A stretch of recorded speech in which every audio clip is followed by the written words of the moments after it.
Ek groet julle geliefdes. Ons kyk na die fees van trompette en daarvoor lees ons Levitikus 23 verse 23 tot 25 en ook Numeri 29 verse 1 tot 6.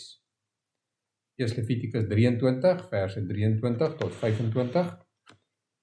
Die Here het vir Moses gesê, sê vir die Israeliete, die eerste dag van die 7de maand moet vir julle 'n buitengewone Sabbat wees, 'n herdenkingsdag, aangekondig met geskal, 'n heilige byeenkoms.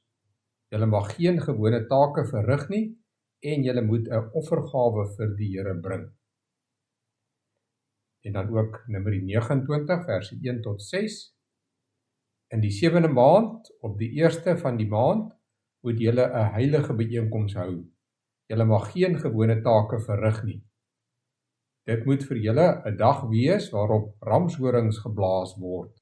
Julle moet brandoffers bring as aangename geur vir die Here. 1 jong bul, 1 ram en 7 jaar oud ramlammers sonder gebrek, met die bypassende graanoffer van 'n gesifte meel, gemeng met olyfolie, 3/10 van 'n eva vir die bul, 2/10 van 'n eva vir die ram en 1/10 van 'n eva vir elk van die 7 ramlammers. Offer ook 1 bokram as reinigingsoffer om vir julle versoening te doen, afgesien van die brandoffer met nuwe maan en bypassende graanoffer, die gereelde brandoffer en bypassende graanoffer en al die bypassende drankoffers soos voorgeskryf, as 'n aangename geur, 'n offergawe aan die Here. Ons lees tot sover uit die woord van die Here. Luister Israel, stop wat jy doen, kom en onthou wat die Here vir jou gedoen het. Op die eerste dag van die 7de maand is spesiale trompette in Israel geblaas. Die klank van die trompette het die volk na die tempel geroep vir 'n dag van rus. Dit was 'n spesiale dag, 'n dag om die werk van die Here te onthou. Dit was die fees van trompette. Die Israeliete moes 3 keer per jaar in Jerusalem wees. Die eerste keer was vir die Pasga, wat in die eerste maand gevier is. Die tweede keer was 7 weke later, vir die fees van weke. Die derde keer was in die 7de maand. Hierdie keer sou hulle nog 3 feeste vier. Die fees van trompette was die eerste daarvan. Die boodskap van die fees van trompette was, onthou dat die Here by julle is en luister na hom. Dink aan die dinge wat die Israeliete tydens die ander feeste gevier het. Hulle het onthou hoe God hulle gered het, hulle lewens verander het en oorvloedig aan hulle voorsien het. Dit was so maklik om hierdie werke van God te vergeet. Daarom het God vir sy volk iets gegee om hulle te herinner, die fees van trompette. Die trompette het Israel ook herinner aan ander tye toe hulle trompette geblaas het, soos toe God vir hulle die wet gegee het, toe hulle deur die woestyn gereis het, en tydens die val van Jerigo. By elkeen van daardie gebeurtenisse het trompette aangekondig dat God by sy volk is. Die blaas van trompette was ook 'n simbool van gebed tot God om sy volk en sy beloftes te onthou. Nie omdat God kan vergeet nie, maar omdat sy volk kan vergeet van hulle besondere verhouding met hom. Elke keer as hulle die trompet in gebed geblaas het, het hulle onthou dat die Here by hulle was. Hy het beloof om hulle God te wees en om na hulle gebede te luister. Solank Israel onthou het dat die Here by hulle was, sou hulle ook onthou om na hom te luister. Wanneer 'n trompet blaas, luister mense. Net so moet God se volk luister wanneer hy praat. Ons sien in verskillende dele van die Ou Testament hoe trompette God se volk herinner het om na hom te luister. In Numeri 10 verse 3 tot 6 lees ons hoe verskillende trompetklanke die volk beveel het om by mekaar te kom of om uit te trek. Die trompette was soos 'n stem van die Here wat Israel gelei het. Hulle moes luister en hom volg. In Hosea 8 vers 1 is die trompette 'n oproep tot bekering. Israel moes hulle van hul sonde bekeer, terugkeer na God en sy gebooie gehoorsaam. In 2 Kronieke 5 verse 12 en 13 is die trompette 'n oproep om God te prys. Terwyl hulle die trompette en ander instrumente gehoor het, het die volk gesing, hy is goed, ja vir ewig duur sy troue liefde. In ander Ou Testament tekste is trompette gebruik om iets belangrik aan te kondig, soos oorlog of die kroning van 'n nuwe koning. Die klank van die trompette het God se volk herinner om voor te berei vir die koninkryk wat God beloof het.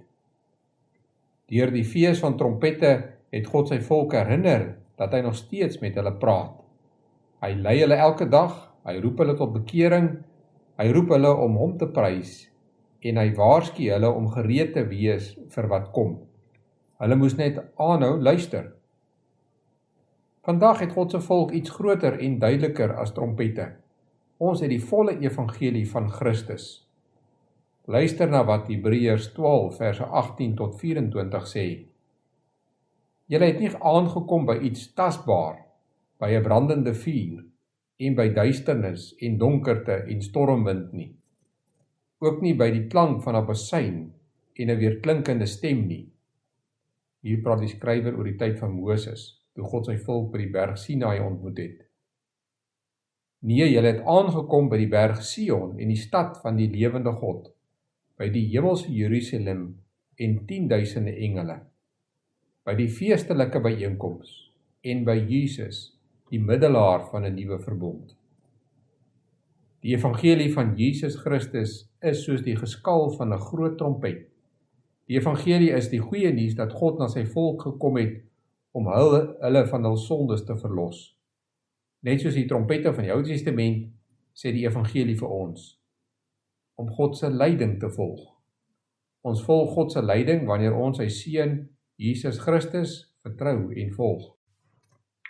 Om ons van ons sondes te bekeer en God se vergifnis deur Christus te ontvang. Om God te prys vir sy genade in Christus. Om voor te berei vir die dag wanneer Christus weerkom. As Christene vier ons nie jaarliks die fees van trompette nie, maar elke keer wanneer ons erediens bywoon, ons Bybels lees of met mekaar oor Christus praat, hoor ons die trompet van die evangelie. Laat ons aanhou om sorgvuldig te luister.